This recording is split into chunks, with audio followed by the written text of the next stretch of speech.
Bum crouched behind the large column. Cold reached through his threadbare coat and bit down on his thin back. He put his hands over his dirty hat. Both dogs stood firm guard in front of the pillar, with lowered heads and front legs planted under them like spikes. The hair on the scruff of their necks stood up hard and stiff. Snarls came through upturned lips dripping with saliva.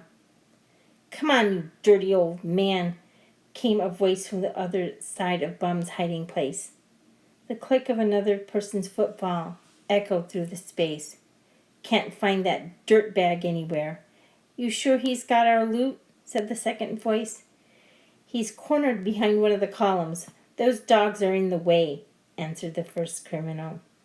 "Hear that, crazy old rat? You trapped. We gonna get you," the second one called out. "And then when we do, it's gonna be bad. You'll be another dead body in here," added the first person. Laughter rang out. "We'll make sure they don't find you in one piece." The bullying was punctuated with the clang of an object against another column. Bum pressed his face into his knees and rocked. The dogs lunged forward, snarling with more ferocity. Both accosters jumped back. He could hear the object slicing through the air and then a dull thump. One of the dogs, the smaller one, yelped. The bigger dog snapped. "Hey, get back, nasty animals," the first man exclaimed. "How we gonna find the jewels? That crazy old man could have put them anywhere in this mess. The place been abandoned for years," his companion complained. "Only one way out. He gotta come out the front, and he can't stay behind there forever," the other replied. And then to Bum he raised his voice. "You gotta come out. We gonna get you." The threat ricocheted through the old train station like a pinball. Bum scooched further into his corner, pressing his back into a damp wall. He let the darkness swallow him up. The two assailants went quiet. A bitter wind rattled through the high-arched broken windows. "Man, this is a creepy place," the criminal closer to Bum's hiding place muttered. "We gotta get that bag back. I don't care if we could turn every piece of junk in this rat-filled building over," the other said. "I'll stay here near the door. Make sure he don't scurry out of here. You go check in those rooms over there.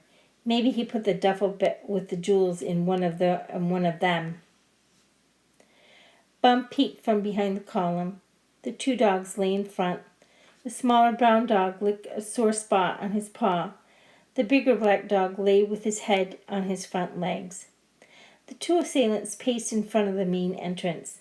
They were tall and large, solid like slabs of concrete. One carried a pipe and the other wore a black bomber jacket with a depiction of a skull ablaze in red flames on the back. Bum stood up. His legs were stiff and cramped from squatting in his hiding place. Ache from the freeze in the air ran through his arms. His bladder felt like it might explode. He stepped in front of the column. The dogs sat up. They squealed and gathered around him. Their noise attracted the attention of the two men. They moved forward. "Finally, you got tired," the one with the pipe in his hand said. "Where did you put the duffel with the jewelry?" the other demanded. Bum backed into the column. The dog snarled low and moved in front of him. "I'm gonna be late. Glory, she's waiting on me. Her shift starts soon," he said. Both men stopped in their tracks. They gave each other an astonished look, and then their heads swiveled towards Bum again. "Glory who? You got someone in this dump?" Bum looked towards his broken cart. "I got her some sandwiches. She's at the diner." The man with the pipe came as close as he dared. The black dog ripped the air with a snarl that came through his nose. The criminal swung his pipe. The dog showed no fear and leapt at him while the smaller dog bit into the bottom of the assaulter's pants. Bum ran behind the column. "Get back out here," the man in the bomber jacket demanded. "Blasted dogs! Will you help me with these animals?" cried the man holding the pipe. There was a scuffle as both dogs jumped on the assailant. The black dog caught the man's collar while the other clamped down on his hand that clenched the pipe. The object fell to the ground and rolled to the foot of the pillar. The second man, who wore the jacket, picked the pipe up and swung hard at the small brown dog. He hit his mark, smack on the rump. A shriek shredded the air. The canine's legs gave in and the back half of his body fell flat. The man raised his arm again, aiming for the pup's head. The black dog turned with a vengeance. He flew at the man in the skull jacket with an open jaw, jagged teeth on full display, and landed on him before he could bring the pipe down a second time. Even before the assaulter could cry out, the canine's powerful jaw bit down on his throat. He crashed to the ground with the dog on top of him. A nightmare of sounds echoed throughout the train depot, screaming, cries, growling, snarling, barking, begging, cursing. Bum came out from behind the column with his hands over his head. The first assailant, now free, flung his arms around the black dog's thick neck. He pulled, but to no avail. The man wearing the bomber thrashed under the dog.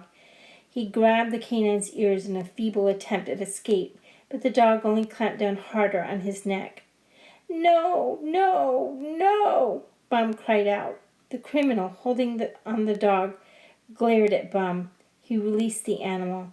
"You! This is all you're doing. Where did you put the duffel bag?" He scooped the pipe from the ground and moved towards Bum while brandishing the hard weapon at him. The smaller dog whimpered as he scooched towards a safer place behind the column and the wall. "Where's the bag?" he demanded, standing face to face with his captive. Bum squeezed his eyes shut and put his hands over his ears. "Where?" This time the criminal hit the column behind Bum. Bum jumped. He wet himself and began shaking. Tears flowed down his dirty cheeks. This only infuriated his assailant more. He heard the pipe fall to the floor, and the next moment a large pair of hands found their way to Bum's scrawny neck and squeezed while picking him off the floor. "Tell me, you useless piece of—" The black dog thudded into the assaulter's back, biting at the man's ears. His hands fell away from Bum's neck. Air rushed down Bum's throat. He staggered backwards, and in that instant he turned and ran towards the safe interior of the train station.